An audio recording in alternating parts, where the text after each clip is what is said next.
Վերջին 4 օրերին մեր երկիրը գտնվում է սեծովյան բավականին ակտիվ ցիկլոնի ազդեցության գոտում, ինչի արդյունքում հատկապես գիշերը եւ հետկեսօրյա ժամերին շրջանների մեծ մասում ամպրոպային բնույթի անձրևներ են, իսկ առանձին հատվածներում դրանք բավականին հորդառատ են։ Մինչև հուլիսի 8-ը ներառյալ այդ ցիկլոնը կշարունակի պտտվել մեր տարածաշրջանի վրա,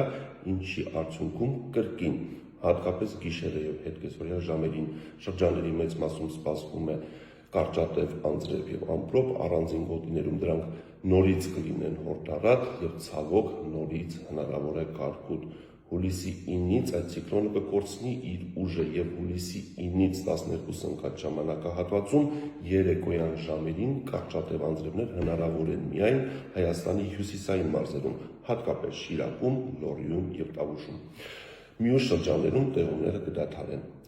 Օդի ջերմաստիճանը արդեն զգալի նվազել է այսօր ցերեկային ժամերին, նույնիսկ Հայաստանի ամենատաք գոտիներում Սյունիքի հովիտներ, Արարատյան դաշտ, Երևան օդի ջերմաստիճանը ցերեկային ժամերին չի գերազանցի +29-ից 31 աստիճանը,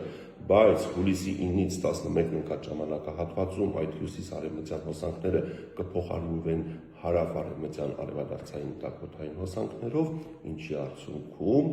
հուլիսի 9-ից 11-ին աստիճանաբար հանրապետության ողջ տարածքում օդի ջերմաստիճանը կբարձրանա 4-ից 5 աստիճանով եւ արդեն հուլիսի 10-ին եւ 11-ին Արարատյան դաշտում եւ Երևանում ցերեկային ժամերին օդի ջերմաստիճանը կհասնի մինչեւ 35 աստիճանի։ 35 աստիճանից բարձր ջերմաստիճան առաջիկա օրերին հանրապետության տարածքում չի կանխատեսվում։